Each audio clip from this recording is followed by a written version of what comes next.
it on the level. Keep it on the level. I'm climbing up the... Today we are taking a look at all of the support champions in League of Legends and ranking them based on whether or not you should be maining or one-tricking this champion. And before we get to the video, actually I just want to let you guys know that we do have a giveaway running for Malzahar. The League Partner Program has given us a bunch of codes to give away for the Bizahar skin more specifically. So if you would like a chance to win the Bizahar skin, Malzahar the champion if you don't already own him, and the exclusive green chroma, the chroma you can only actually get through this code. It's not yet available in the League client. If you would like a chance to win all of that, all you have to do is leave a like on the video, drop a comment down below saying the word B, that'll be the keyword, so B-E-E, and make sure that you are subscribed to the channel. So that'll do it for, the giveaway. And let's go ahead and jump right into this. So starting at the very top, we're taking a look at Alistar. So Alistar is a very good playmaking champion. He has a lot of CC in his kit, which allows him to carry games. However, Alistar is a pretty simple, straightforward champion. His combo can be a little tricky for beginners, but once you get the hang of it, it's, pretty straightforward, pretty simple. There are a couple different things you could do, like a Q flash or like a WQ flash, other things you could do, or potentially layering CC better by knocking people into a wall. But these are really basic mechanics in my opinion. And I don't think that it's going to be worth your time investing too much time into Alistar, just because even if you perfect this champion, you're going to perfect him very early on. And the best kind of champions to main or one trick are champions that have a very high skill cap. So the more time you put into the champion, the more it will benefit you. I think that, with some time, you can definitely get a little bit better with Alistar, and, maining him might be good, but it's not going to be the best of the best. I'm going to go ahead and throw Alistar in good main. So we have, just to recap here, at the very top, one-trick worthy champions. At the very bottom, champions you should never play. In the middle, we have decent champions to main. Right above, we have good. Right above, we have bad. So, best, worst, middle-ish ground. So hopefully you guys can understand that much. So we'll go ahead and move on to Bard, who, in my opinion, has so much potential to 1v9 every game that he's in. Now, Bard does have a lot of bad matchups, which can make things difficult. And it is very easy sometimes to run it down as Bard, but it's also very easy to pop off as this champion and make a lot of plays and really carry your games. And I think that he's really difficult, especially the timing on his Qs and his Rs. If you're able to land the large majority of your abilities, you're going to absolutely 1v9 games. So Bard for me is a champion personally. If I had to one-trick something, I would be one-tricking Bard most likely. Just because he's one of my favorite champions, and I've played him more than most champions in the game, and I still struggle a lot with Bard and, getting everything down. So that's really a good champion to invest some time into. Up next, we have Blitzcrank, who is kind of similar to Alistar. I think that Blitzcrank offers a lot of CC, Blitzcrank offers a lot of playmaking potential, but he's super simple. Once you figure out how to use your Q or flash Q, or layer your Q and your E, or silence and then Q. These are very simple mechanics. It's gonna pay off, because once you get these mechanics down and you start hooking people left and right, you're gonna be able to pick off carries, and you'll carry the game that way, I suppose. But it's just not something that investing a whole lot of time into is gonna pay off. So I'm gonna throw Blitzcrank in good main, a good solid champion to main, but not one trick worthy. Up next we have Brand. So Brand seems simple at its core. I think that Brand's abilities are very straightforward. He's a good champion for beginners to learn how to play the support role, or how to play, League of Legends in general. But positioning as Brand is difficult. Sometimes knowing the different ways you can combo his abilities can be difficult to understand when you should be, using certain abilities in certain orders. And for that reason, I actually think Brand is pretty solid. The only downside for Brand is mages aren't typically the best champions to one trick, because they have a lot of bad matchups. Not just bot lane, but also if you take into account like tanks who can dive on them, or assassins who can one-shot them. There's just a lot of bad matchups. Overall, I think, the good and the bad kind of evens out. I'll throw them in decent. Not a whole lot of playmaking potential there. But, investing some time into Brand would allow you more time to learn the combos. So I think that's pretty good. Up next, we have Braum, who anybody who knows me knows how much I think Braum is just a terrible champion in solo queue. He's just simply not good. And since this is a tier list for champions you should one trick or main in solo queue, I recommend you just never play Braum. So maining or one-tricking him would just be really bad. Maybe one day they mega buff him, giga buff him, or rework him somehow and allow him to be more viable. But at the moment he's, and not even at the moment, for like a couple years now, he's just been a solid or decent pick in competitive play and then just a bad pick in solo queue. So we're going to throw a Braum down there and just pretty much never play this champion. Up next we have Galio. Galio has playmaking potential, but it's not as much as Alistar or Blitzcrank. When I think of Alistar or Blitzcrank, I think of champions who, you know, kind of put the game in their own hands and make plays and carry the game for their team. Especially like Blitzcrank, for example, right? You just pull the enemy to you and then your teammates kill them. It's pretty simple, you know? Pretty simple, straightforward. Galio is a support that I think of as like a really solid counter pick support. He's really good at stopping engage supports, neutralizing engage, and just peeling for your teammates. So with that in mind though, because he's good at counter picking, it's not something you main or one trick. Because if you're maining a champion, that means you're picking it all the time. And even, you know, before the enemy team shows their picks, potentially, you're locking in your champion. And because Galio is a counter pick, something you pick into specific things, it's not something you just want to blind pick. So for that reason, I think it's bad. I'm not gonna say it's as bad as Braum, but I'm gonna throw it down in like this is a bad champion to main. Up next we have Gragas. Gragas is not really a support. I put him on this list, by the way, because all the champions on this list were picked based on play rate. So if a champion was played enough in solo queue, then it made the list, and if a champion wasn't played enough in solo queue, it didn't make the list. Gragas support, believe it or not, made the list. It's played enough. I just don't think it's really good. I don't think it's awful. I think that, again, believe it or not, Gragas, even though you don't see it nearly as much as you would see Galio, it's kind of the same thing. Gragas is a really solid counter pick. He does have potential to engage just like Galio does, but for the most part, you pick him to counterpick certain champions, provide a lot of peel. You know, he has a little bit of tankiness from his W. He could poke with his Q. He could peel with his E. He could knock back with his R. Overall, it's just like a decent kind of niche counterpick champion. So I'm going to throw him in the same category as Galio. Up next, we have Janna, and Janna is a champion I don't personally play. I'm not a fan of her playstyle, but people who main this champion have really, really impressed me over the course of the years, and you could tell the difference between a good Janna player and a bad Janna player. I don't think this is one-trick worthy. This isn't a champion where I just fear the enemy so much if I see a Janna one-trick, but it is definitely pretty annoying. And she has some mechanics that, it's kind of similar to Brand, where like her abilities may seem straightforward, but the way that you use those abilities, and as you progress more with your level of skill on Janna, you start to realize how you can use your abilities in different ways. And Janna players can be pretty insane once they're a little bit more comfortable on the champion. So I'm gonna throw Janna into good main, believe it or not, which is very rare because I always shit on Janna because I don't like the champion. So the fact that I'm putting her in good main shows that I do kind of really respect what Janna players who main the champion can do. Up next we have Karma, Karma is kind of the in-between of an enchanter support and a mage or poke support. She kind of offers a little bit of both. Early game, she's a poke support for the most part. She's just annoying to lane against. Late game, she just kind of mantra E's all the time. One concerning thing I have about Karma is when the champion is too buffed or even considered to be kind of good, she all of a sudden becomes overtuned and overplayed and incredibly OP. There's like no in between. And this is something I've seen for Karma for quite a few years now, is Karma's either really, really bad or just insanely OP broken.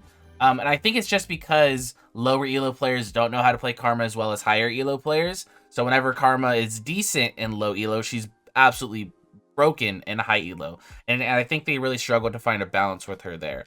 Overall, though, she is a mage at the end of the day, so similar to Brand. I'll go ahead and throw Karma up there in decent pick with Brand.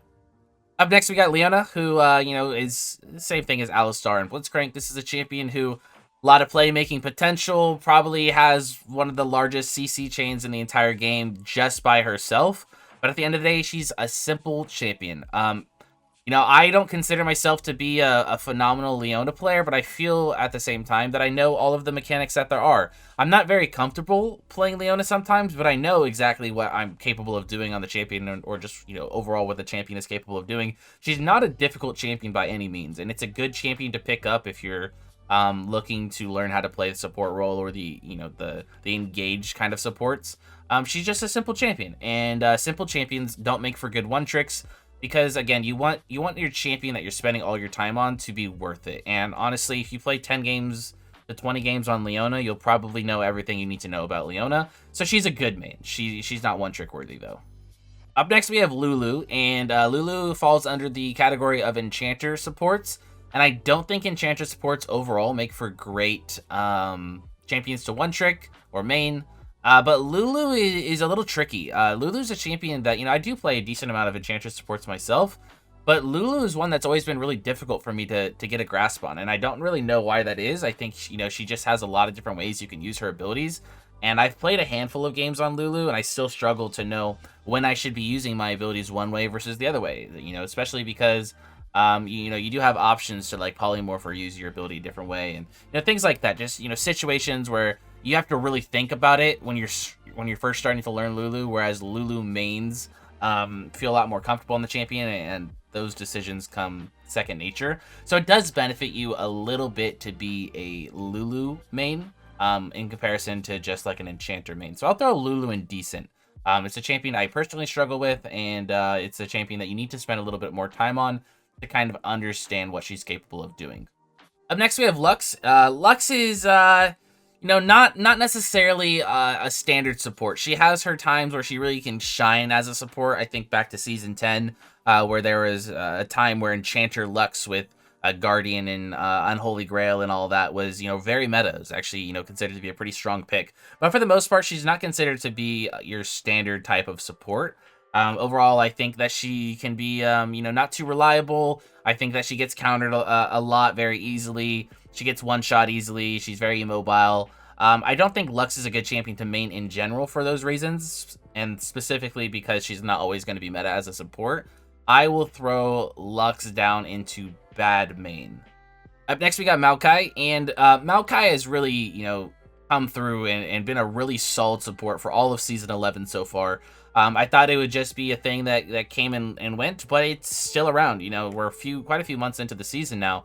Maokai support is still going pretty strong. So I think it might be here to stay, especially with all the items that are in the game now. I think the items just work really well with Maokai. So moving forward, it just makes sense that Maokai is going to be considered a pretty standard support. At the same time, though, the champion, he can get you a lot of free LP. He's gotten me a lot of free LP this season, but it's because he's simple. And when Maokai became really meta or OP, I was able to pick him up very easily, and I think he's my second most played champion on the season. And I don't think I've really gotten a whole lot better at Maokai because the mechanics are pretty simple. They're pretty straightforward. He's a solid champion that provides a lot of vision control. He could provide a lot of damage or poke. He could also provide some decent peel and be kind of tanky, even if it's not, you know, super meta at the moment, at least to go tank Maokai. He's still a tank at its core, and I think he provides a lot for his team. I'm going to throw him into decent. I think he provides a little bit of everything. He's not, like, super crazy good, but a pretty decent champion overall. I think he's going to be decent moving forward, and I think he'll be a decent champion to play. Maybe not a super great champion to main, though. So Morgana is another one of the champions on this list that is a counter pick support. You pick this champion to counter specific supports. And most of these champions, like Galio or Gragas, have gone into the bad main category.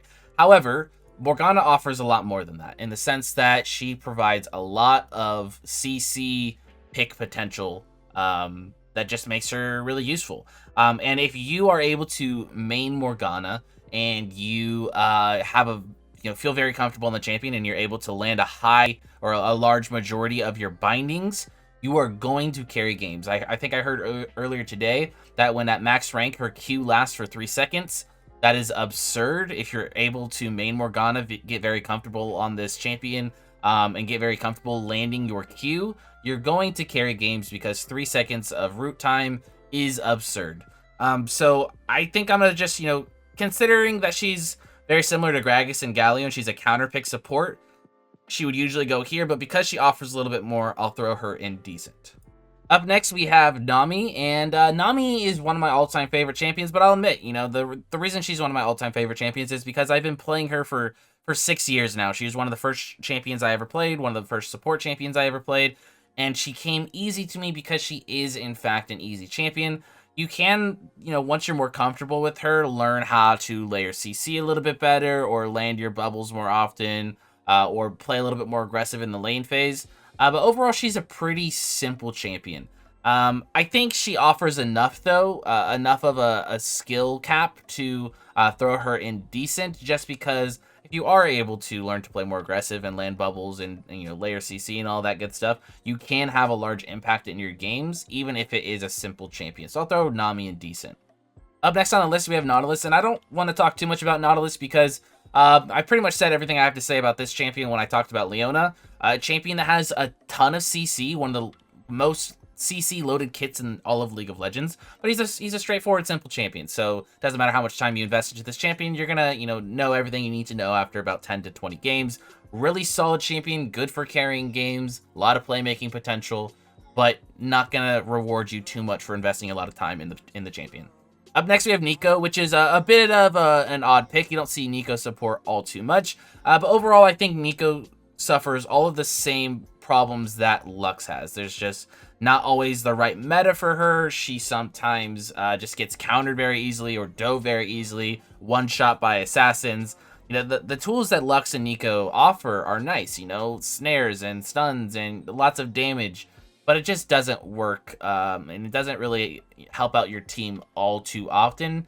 So more times than not, it's just going to be a bad pick. And if your champion is not viable more times than not, then overall it's a bad champion to main.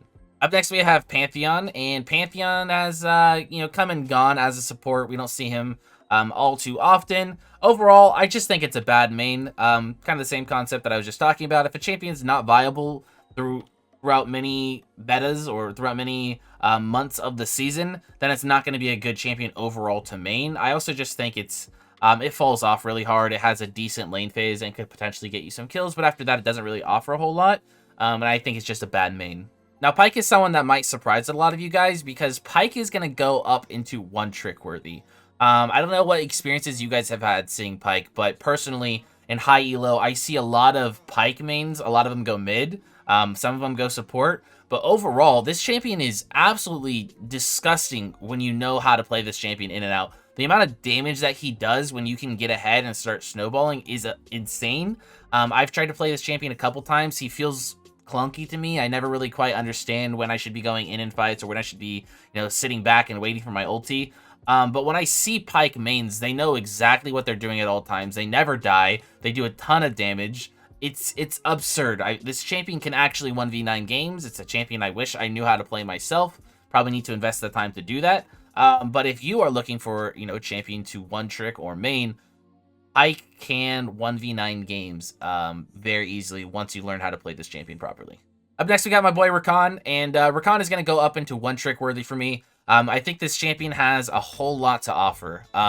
His kit may seem simple at its core, but he's the most diverse champion I know in all of League of Legends. Anywhere from the runes that you can take on him, to the builds that you can have on him, to the playstyle that you can have on him, whether it comes to, you know, sitting back and focusing on heals and shields, or diving in and setting a big place for your team. The champion can be played in so many different ways. They're all pretty viable for the most part. So, you know, the more you can play this champion and learn when you should be doing one thing versus another, and especially when it comes to combos, the champion has so many insane combos that you could do, and you could really hardcore carry team fights for your team if you're landing combos properly and using the proper combos.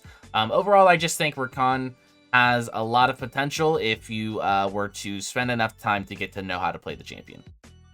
Now, Rell is a little bit tricky because Rell is one of the newer champions that we have in League of Legends, so we haven't got to see as much of Rell as we have other champions. But from what I've seen, the champion has a lot of CC, similar to Nautilus or Leona, except she's just a little bit more difficult. The way that you engage with Rell is not as straightforward and simple. The way you layer CC with Rell is not as straightforward and simple. It's going to take more games to learn how to play Rell than it will to learn Nautilus or Leona and play them at their full potential. So I think Rell essentially has about the same amount of CC as Leona and Nautilus, just a different way of approaching CC, and she has a higher skill cap. So the more time you invest into this champion, the more it will pay off, and that's why I think Rell would be a little bit better to one-trick compared to Leona or Nautilus. Up next, we have Senna, and Senna is good because she offers a lot of different playstyles. You could do, there's ADC Senna, there's, fasting Senna, there's the up-in-your-face poking 24/7 support Senna. She's a pretty good champion to play a lot of the times, but she just gets countered very easily. There's a lot of metas that don't suit her, especially so far in Season 11. The champion is just countered by the entire engaged support meta, right? So she's not too viable at the moment. She's going to struggle in a lot of metas. I like the champion as a whole. She was one of my main champions last season. I'm waiting for the day that she's meta again. But it just, this season was really eye-opening in the sense that Senna does not work in every meta, and she can get hard countered and be very useless when you're just, 0-15 against Nautilus or Rell or Alistar or Blitzcrank or Rakan or, any of those top tier engaged supports. So I'm going to throw her in decent because she's a solid champion, just struggles a lot versus a lot of certain picks.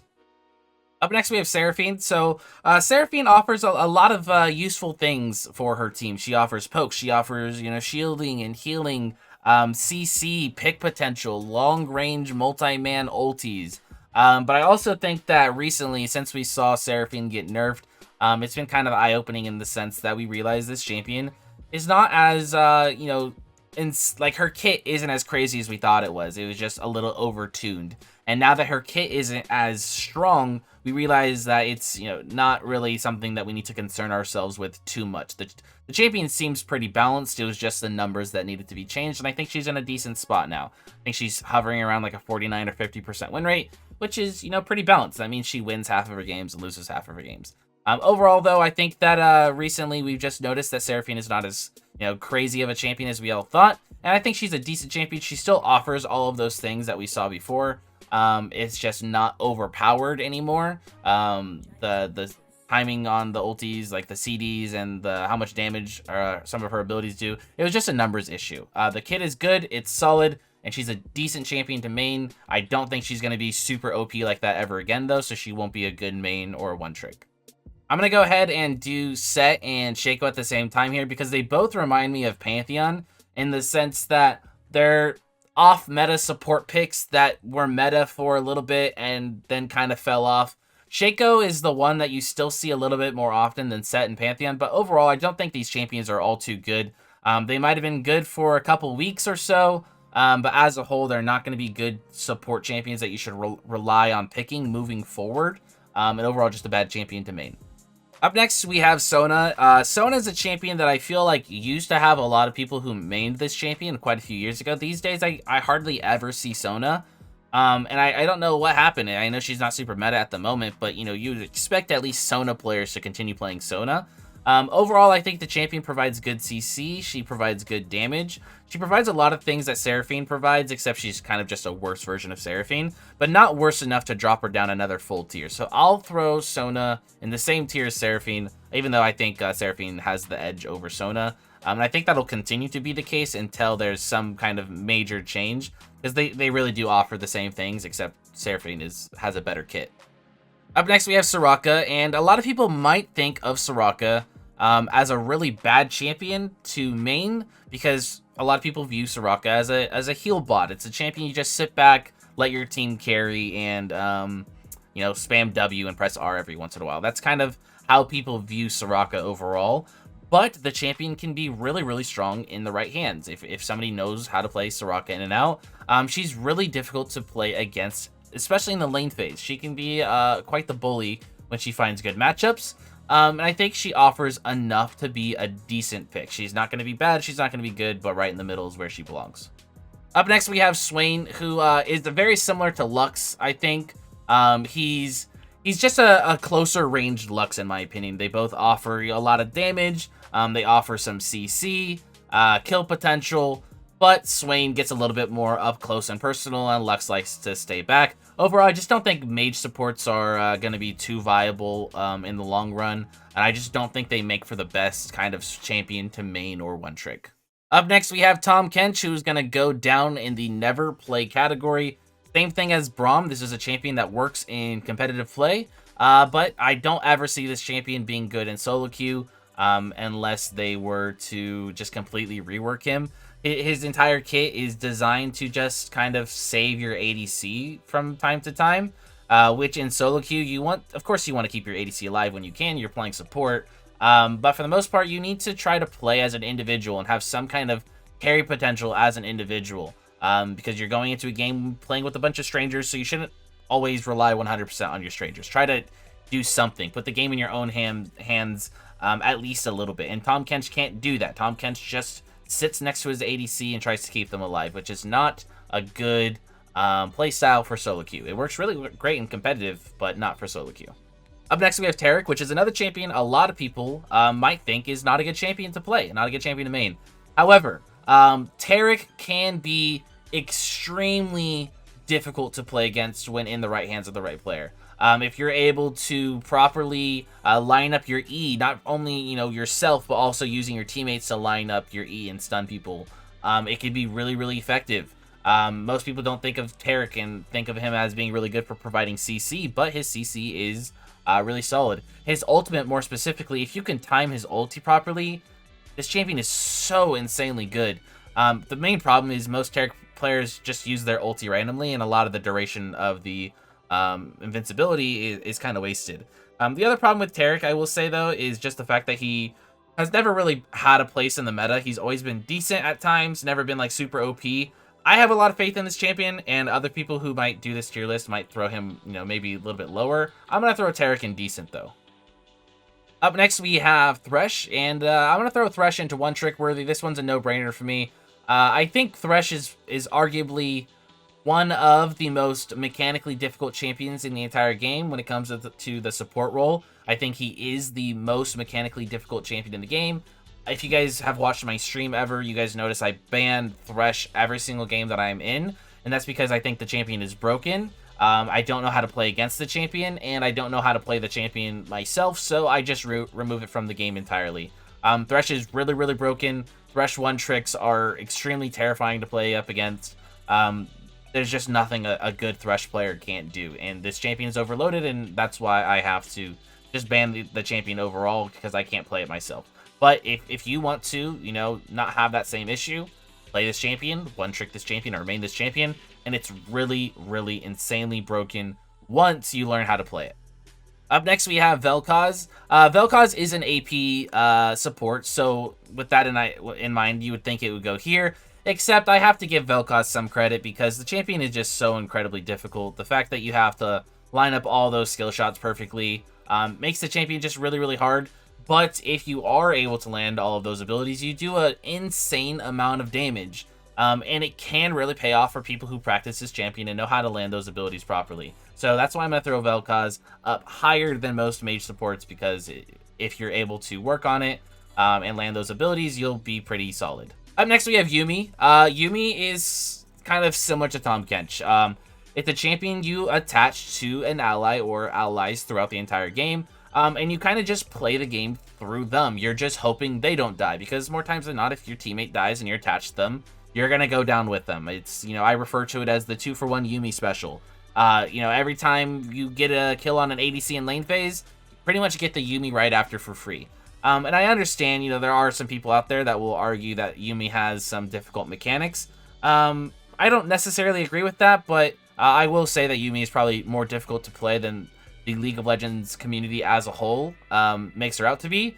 But at the same time, at the end of the day, she's just a champion that relies on other teammates, and I don't think that's a good idea for solo queue. I think you should avoid this champion overall.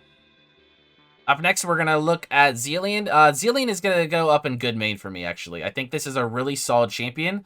I've invested quite a few games into trying to learn this champion, and it feels really clunky and weird for me. It's a champion I don't personally feel very comfortable on, but that's because the people who are able to feel very comfortable on this champion really pop off, and they make this champion look super good. This champion provides a revive. He provides CC, damage, slowing, speed ups. he provides a lot of utility damage. He provides a lot that you want in a good support. The only problem is he feels clunky. So a lot of people don't feel comfortable when they first pick up this champion, or at least that's how my experience has been. But the people who stick around and play this champion a lot and feel very comfortable with this champion are really, really annoying to play against. Overall, Zilean's a really solid champion to main. Up next, we're going to group up Xerath and Zyra just because they're your standard AP mages. So we're going to bunch those with the rest of the standard AP mage support. So Lux, Neeko, Zyra, Xerath, they all kind of provide the same thing. Damage, a little bit of CC, and they're just very mobile and they die very easily and have a lot of counter matchups, which is what makes them not a great champion to main. And to finish the list, we have Zac support, which is a bit of an off-meta pick. Overall, I think it provides a lot of CC. It could be pretty solid. I don't want to be too biased, though. I think I'm just going to throw it in decent. This is a pick I play a lot myself, but to throw Zac support on the same level as some of these champions, I think would be a little unfair. It's a pretty solid champion, provides good peel, provides good peel, good engage, but overall, the champion is just, you know, an average tank champion that provides CC, kind of similar to Maokai, I suppose. Again, I just don't want to be too biased and throw Zac up there with the rest of the more standard supports that most people know how to play. All right, so I think that is going to wrap up the end of this little tier list where we took a look at every single support champion and ranked them based on how good they would be to either main or one-trick them. Kind of taking a look at would it pay off if you invested a lot of time into this champion and learn how to play these champions at the highest of their potential. So if you guys did go on to enjoy this video or find it helpful, then be sure to leave a like on the video and subscribe to the channel if you have not done so already. Also, if you've already, you know, liked and subscribed, you can also leave a comment down below for this video. Leave a comment saying the word B, that's B-E-E, and you'll be entered in a chance to win one of my League Partner Program codes. So yeah, best of luck in the giveaway. Thank you guys so much for watching to the end of this video, and I'll see you guys in the next one. Peace.